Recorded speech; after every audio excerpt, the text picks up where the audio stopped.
Well, good morning, everyone. How are you today? That's what I thought. It's only December 2nd, so we should try that again and just fake it if you need to do it. Hey, everybody, how are you doing? Woo! That's awesome. Fantastic. Okay, let me just check. Good, we're winning. We're starting a brand new series. Oh, what fun. And like I said last week, I love Christmas. Man, sometimes Christmas takes work. So this is the goal of the series. Over the next month, we're going to work on it together. The big idea for this series is from Luke chapter 2. If you want, you can grab your YouVersion Bible app. My notes are there. You can follow along in a pew Bible, a bench Bible that's in front of you. Luke chapter 2, if you've been around church circles at all, this is going to be super familiar to you. It says, on the night that Jesus was born in Bethlehem, there were shepherds living out in the fields nearby, keeping watch over their flocks at night. And an angel of the Lord appeared to them. And it says that the glory of the Lord shone around them, and they were terrified.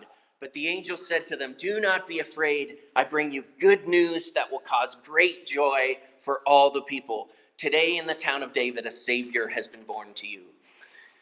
Can anybody relate to the feeling of being a little bit afraid as we're moving into the Christmas season? Anybody have some fear or trepidation? I do, of course. I can relate. I get nervous still every time I drive into a Walmart parking lot. I don't know what's going to happen in there. I don't know what I'm going to end up doing. Am I going to find parking? Am I going to find what I'm looking for? Am I going to have to fight somebody? I don't want to go there again. Okay, there's no fighting. I'm, of course, kidding. But only because I'm a man of peace, I can handle the tension of Costco or Walmart or anything like that. On the night Jesus was born, angels came right to the place these shepherds were living, the place where these shepherds were trying to make a living, and said, boys, I've got good news, and I've got good news that'll cause great joy. Which do you want first? And it's ironic that even in the midst, even though the message of the angels who announced Jesus' birth was this message of good news that will cause great joy, many of us end up missing that message because of what happens at Costco, or because of Walmart, because of Aunt Sharon, because of redneck drivers in the parking lot, or 101 of the other stresses and pressures and all sorts of other stuff that we're forced to navigate, that we're forced to dodge as we head into the weeks and the months leading up to Christmas. The stress is real. Is that true? The stress is real. I was reading a study this week that found that children, I don't know if you can remember that, some of you, children laugh an average of 400 times a day. Adults, 15. Yeah. What happened, right? I'm not sure that that's true in the Buckle household, though. Of course, this week I was tucked in on my couch watching some Netflix Christmas movie, joyfully, I might add, and my kids come downstairs and start chirping me and criticizing me because of this movie. The movie, in case you're wondering, is the one about how Santa, played by Kurt Russell, accidentally crashes his sled in Chicago because two kids trying to find some Christmas magic again in their lives because they lost their firefighter dad, no doubt at a call, no doubt trying to save someone's life. They lost their dad, and they're trying to find magic again, so they snuck on board Santa's sleigh in New York and end up crashing the sleigh and all that kind of stuff. So they have to help Santa Claus save Christmas. And I don't mind telling you, it was awesome. Okay? It is an awesome movie. The elves are these Nordic gremlin type creatures. Goldie Hawn plays Mrs. Claus. Like, awesome, right? Apparently it wasn't realistic enough for my kids, so they chirped me about it. What happens between childhood and maturity that causes our capacity for happiness just to evaporate, to be destroyed? What happens to some cold and depraved children to make them mock their dad for crying during a Christmas? I don't know. The angel said that Christmas was supposed to be good news that will cause great joy for all people. Folks, Christians are supposed to be ambassadors and heralds of joy. Just let that settle for a second. Christians are supposed to be ambassadors and heralds of joy. Preacher and revivalist Jonathan Edwards said, there is no man upon the earth who isn't earnestly seeking after happiness. His contemporary George Whitefield said, is it the end of religion to make men happy? And is it not everyone's privilege to be as happy as he can? William James, philosopher, psychologist during the turn of the century, wrote, how to gain, how to keep, and how to recover happiness is in fact for most men at all time the secret motive of all they do and of all that they're willing to endure. I find that a mind-blowing statement, that happiness is the secret or not so secret motive behind all that we do and all that we're willing to endure. The Bible says it was for the joy set before him that Christ endured the cross. But still, some of you will find it hard to believe that joy is God's will for your life. Is that hard for you?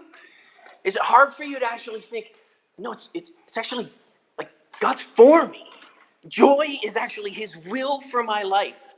Maybe you didn't know this. This isn't part of the normal Christmas Old Testament reading, but 500 years before Jesus came, Isaiah the prophet spoke of a day. He spoke of a day, and as part of the promise of that day, and guys, I love this. When I read this, I kind of imagine an epic car chase, or if you guys remember, do you remember Casino Royale, James Bond? That parkour chase that happened at the beginning of, just me, eh? This is what I picture. Isaiah says that gladness and joy is coming for you.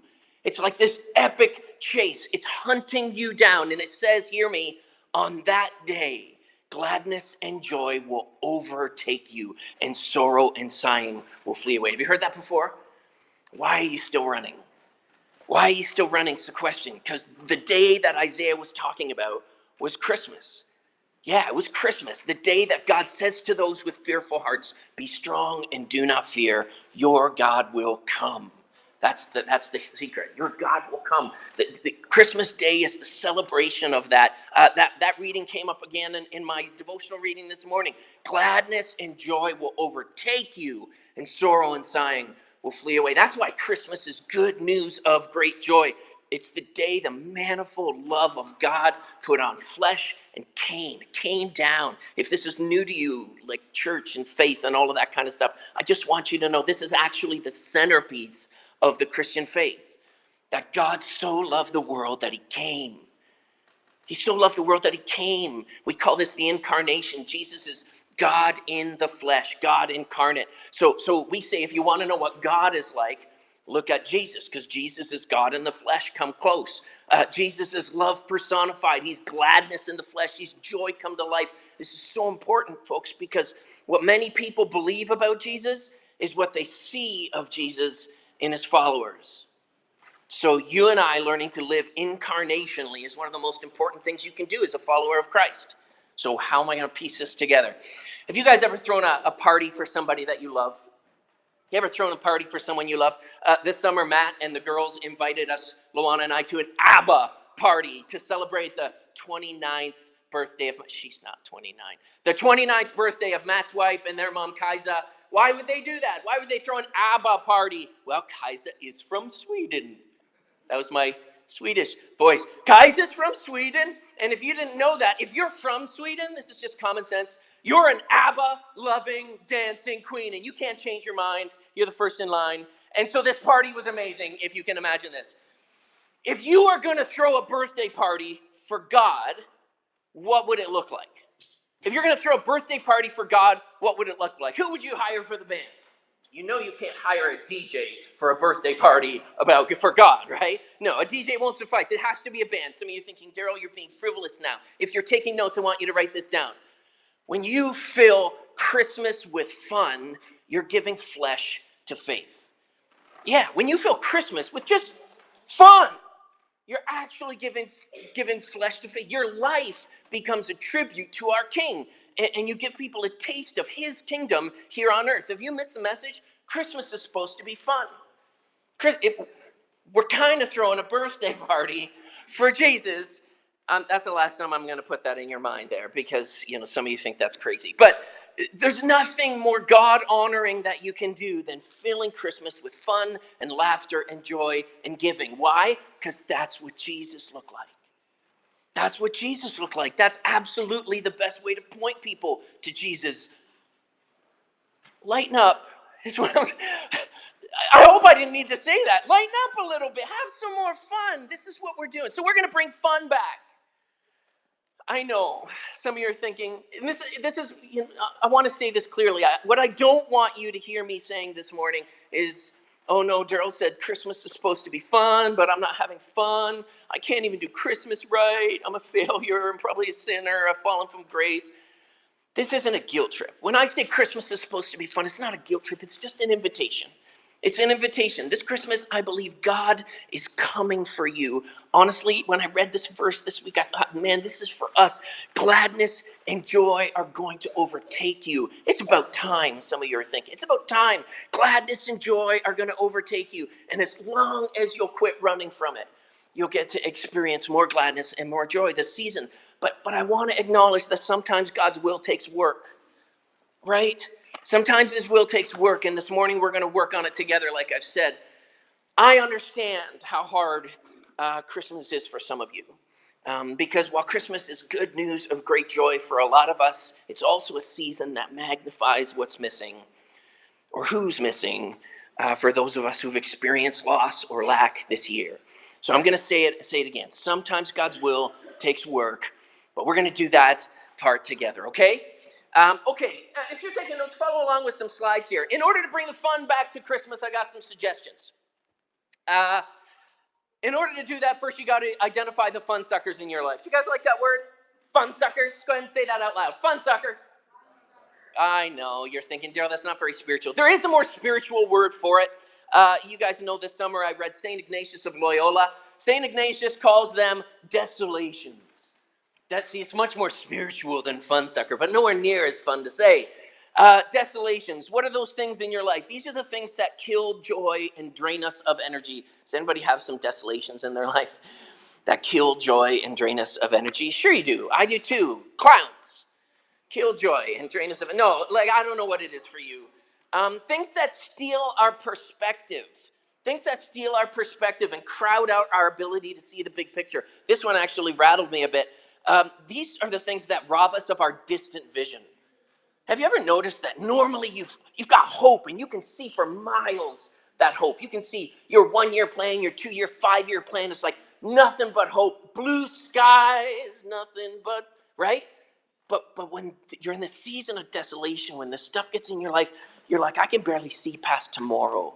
That's one of the signs when you can't see far into the future with hope again. One of the signs that you've got some desolation, some fun suckers maybe in your life. And just removing some of those things can actually help restore your sense of vision.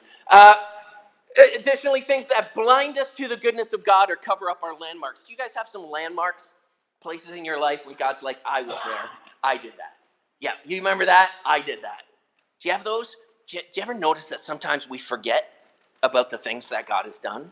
That he's already done. Forget the things he's already done. The blessings already poured into our lives. The provision he's already made. And we forget it. Why do we forget it? Because there are these things in our lives sucking the fun and bringing desolation, blinding us and causing us to forget. So those are some of the signs that you might have some of these things. And if all of that is too much to remember, just call them fun suckers, not desolations. December for many of us is filled with these things. Financial stress is a fun sucker. Nothing robs the fun from Christmas like figuring out how to pay for it. This is our pro tip. Luana and I drove to IKEA yesterday. And you're like, IKEA is dangerous for finances. You didn't get a free Christmas tree at IKEA. You pay the $25 and they give you a gift card for $25. It's like a miracle for Christmas. Financial stress is a fun sucker unless you have pro tips like my wife. Time constraints. Time constraints. It's so busy and so stressful. I had to call and cancel a party this week because I'm like, I just don't have time to do it. The other fun sucker, extra restraint required at Christmas. What are you talking about? Dietary restraint? Let's just be honest. I've already polished up boxes of turtles. This is it. Family or relational pressure. These are the fun suckers. This isn't everybody's Christmas. You name it. You've 100. These are just a few of mine. All of these things, what do? They bring pressure. Yeah, they bring pressure. The first key to bringing the fun back to Christmas is realizing that there are some fun suckers out there. If you can control them and get them out, do it. But fun suckers are often unavoidable. It's just a busy time. It's time for families. These things are going to be there. You have to learn to manage the fun suckers. You know what happens when something's constantly under pressure? Have you guys seen the watermelon game? Do you know what I'm talking about? The watermelon. YouTube that sucker. That's just magical stuff. The watermelon game is very simple. You just put a wee little elastic band around a watermelon. That's it. And then you put another wee little a second wee little elastic band along the watermelon, and that's it. And then you just put one more elastic around the watermelon, and that's it. And when nothing happens, you think, I can handle it. It can handle another elastic. And so that's what you do. You put another elastic and another elastic and another elastic. And if you have no idea what happens, you have to YouTube that. Better yet, just get a friend and a big old bag of elastics and go try it for yourself. Pro tip, better to do it outdoors than indoors. Some of you, that's your life. Like, you never know when it's going to explode. But hear you me, there is an explosion coming. If you're watching and listening, you can actually start to see or even hear the cracks forming in the watermelon. It's kind of, you're like, oh, did you hear that? Like, what's about to happen? And there's so much suspense. It's good fun, unless it's your life. I had breakfast with an old friend this week, and he said something to me that made me think, you know, it is possible to recognize the stress cracks as they're forming. Yeah, it's possible to recognize the stress cracks when they're forming. How do you recognize the stress cracks in your life as they're forming? Like when the Canadian Tire commercial comes on, guys, and you start crying and you don't know why. It's a Canadian Tire commercial, but it's beautiful. Yeah, that's it. Pressure exaggerates your emotions. Is it fair to say that? Have you ever been at your mom's house Christmas Day when she's trying to get everything sorted and your mom's not at her best? Right? Pressure exaggerates emotions, whether it's the Say What You Need to Say Hallmark commercial that makes me cry every time I see it. Last night, I took out the Righteous Brothers LP and I put it in our record player and I sang it to my daughter. And she didn't know how bad I was missing my dad. Like crazy. But I was singing Righteous Brothers, and how can you go wrong with that? That'll make your day. So pressure cracks, you can see. Pressure exaggerates your emotions. Watch for it. It lowers your resiliency. Resiliency is your ability to say no when you want to say no. Resiliency is like, it's what gives strength to your immune system. So if you get sick, often just stressful times, you get sick. Mindless indulgence, and you're like, I could have sworn I had one turtle, and there's like 14 wrappers, half a box of turtles, and it's not even at the first quarter or whatever. Stress uncovers your insecurities. That's the stress crack. Let me just ask you this. If you weren't afraid of what people would think of you, would you actually go to all of those Christmas parties that you're invited to? If you weren't actually afraid or felt obligated, stress can do that. It can uncover your insecurities. Stress also magnifies your weaknesses. It isolates you from community. All of those things are just signs, stress cracks. When you start to see this stuff in your life, realize you're kind of playing with fire. You can hide the cracks or you can release the pressure. That's the next thing you should write down. You can hide the cracks or you can release the pressure. I know it's not November anymore, but I'm still going to talk about self-care today because it's the beginning of the most stressful, most wonderful time of the year, I meant to say. So we're going to talk about this. Guys, this is straight from the Movember. Do you guys do Movember? That's not why I shaved. But Movember is when guys no shave November, or they grow a big, ugly mustache, so they can feel like a 70s cop or something like that. This is from their commercial. It says, guys, when times are tough, few words just aren't enough. So men, if you're not feeling quite right, be a man of more words. You know that, right? Guys are like, I just don't talk about it. You've got friends like that. They're not open. They don't share their feelings. Guys, if you're having trouble with stress, make sure you talk to someone about it, okay? Like, call me, text me, whatever. Find somebody you'd rather talk to than me. There's probably lots of people, but you got to call someone. You got to talk about it and just say, I'm not doing real good right now. No matter what the pressure is, you got to know what you can do to decompress. So let's talk about that. I thought that'd be fun. What do you do to decompress? I like a massage. I find a massage is great to decompress. If you prefer or you can't afford a massage, deep breathing and meditation, quiet time in the morning, sit on your couch with your cup of joe and deep breathe meditation. You can go for a forest bath. Have you ever heard of a forest bath? Yeah, forest bathing. The Japanese call it shinrin-yoku. That's my Japanese accent.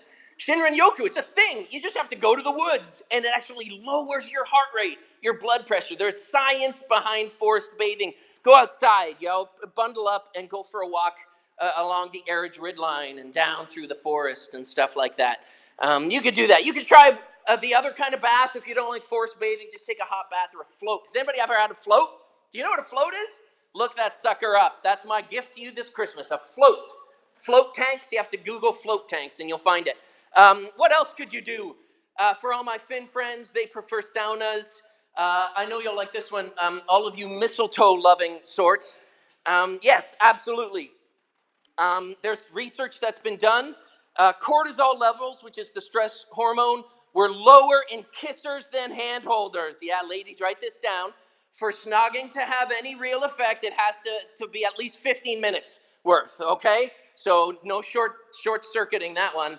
Daryl Buckles bringing the fun back to Christmas right here from the stage. I have kids, actually, and kissing their mom in the kitchen whenever they come into the room. That's a lot of fun. You should try that. And if you don't want to do that, go for a run or dial up your playlist. It's true. Listening to music before a stressful situation actually has a scientific advantage and will lower your stress. I'm giving you all this free stuff. Vacation. Daryl, why are you doing this? Because there are things you can do to decompress or release the pressure. Listen to me. Listen to your pastor for a second here. This is important. Don't hide your pressure.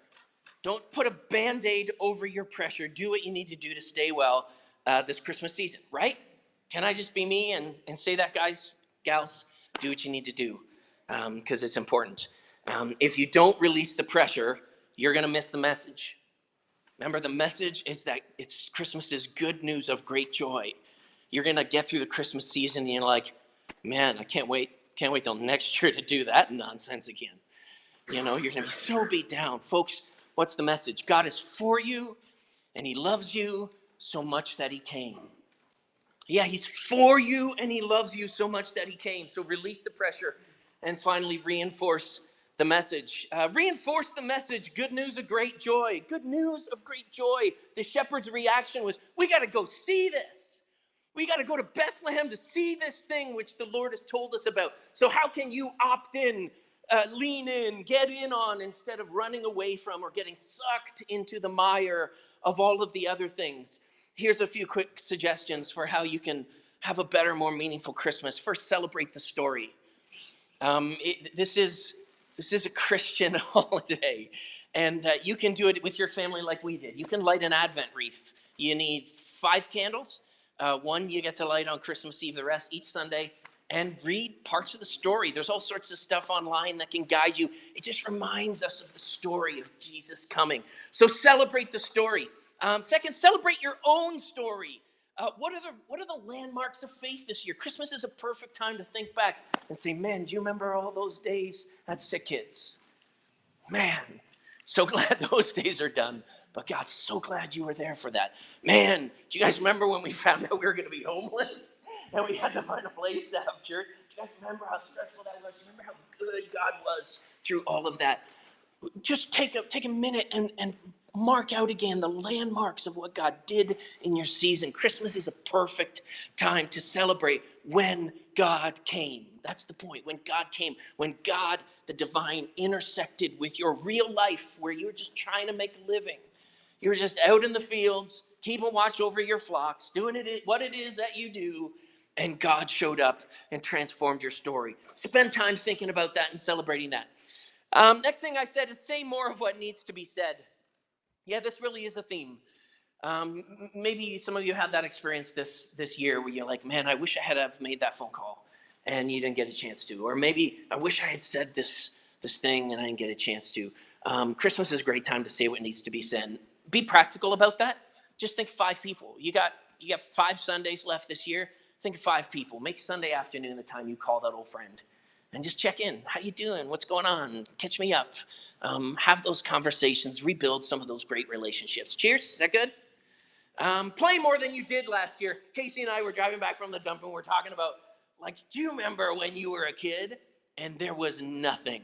better than finding a perfect toboggan hill and just spending a day going up and down and up and down and up. Like for adults, they call that the tough mudder, and you pay for that, and it's torture. You hate that. When you're a kid, there's nothing that's cooler than spending a day tobogganing. You got to figure this out. I don't care how old you are. Your front yard needs a snowman keeping watch over the neighborhood, okay? So that's what I'm telling you. So it doesn't matter how old you are. If you're really too old to make a snowman, you got to recruit someone to help you make a snowman. But do something like that. Just play more than you did last year. Do you remember what used to happen the first snowfall? You know you do? Like you'd run outside, you'd fall down, and you'd make a snow angel. When was the last time you made a snow angel? They're no less magical than they were when you were a kid. They're no less cool than they were when you were a kid. So do that. Play more this year. You guys forget this is the most Christian thing you're going to hear. Play more than you did. Good news of great joy. Why? Because we're being a tribute to who Jesus is, the King. Put up more lights than you did last year. Is this your favorite movie? Just go for it. Put up more lights. You're like, Daryl, we have a lot of lights. I don't care. You can always use more lights than you had last year. Give more than you did last year. This is challenging because I did, Daryl, isn't finances one of the stresses, the desolations? Sure it is. So this is your Christmas conspiracy challenge. Figure out what you can do to spend less so that you can give more. Figure out how to spend less so you can give. Shop secondhand, make a few things. Just mark a few people off to say, like, I haven't seen them since last Christmas. Do I really need to buy them a $50 gift card? Like, just make some of those tough decisions. Spend less so that you can give more. You can give more here. That would be very kind. But you can also call up that friend who you haven't in a while and say, I haven't seen you in ages, so let's go out for lunch and spend time, spend a little bit extra budget on some of those important relationships and friendships. So spend less so you can give more. Be more intentional. Be more creative. Save it is the last thing I said. What does that mean? I don't just want to survive Christmas. Every year, I want to create moments that make memories. I want to create moments that make memories. When Shiloh, he's not here to defend himself, was too weak to roll that snowball more, I, as his dad, had to go help him roll that snowball. So we had a more epic snowball in our front yard, and it's still there. It'll be there till July because it's so big a snowball.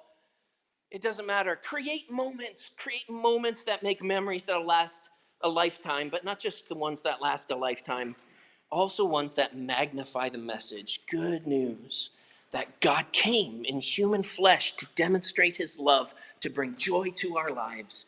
And that's what's important this year. I'm gonna leave you with one more scripture as the worship team comes back up. Luke chapter 15, verse 7 says, there's no better way to celebrate the love that God poured out in this world than to receive it. Yeah, to receive it. Nothing gives God greater joy than when a single person makes a turn in the life in the direction of Jesus. That's what it says in Luke 15:7. It says there is no greater celebration of joy in heaven than when one person makes a turn in their life. And so I want to ask you, is there something in 2018? Is there something in your past, maybe before that, you'd love to leave behind so that you could step into Jesus? I want to invite you to do that. This is the first Sunday of Advent. It's the first Sunday of the Christmas season. I promise you, every Christmas from now on would be totally transformed if you started this Christmas season by sort of getting right with God again, by getting God back in the center place of your life. So I'm going to lead you in a prayer if you want to do that. But for all of us, let's say this prayer. God,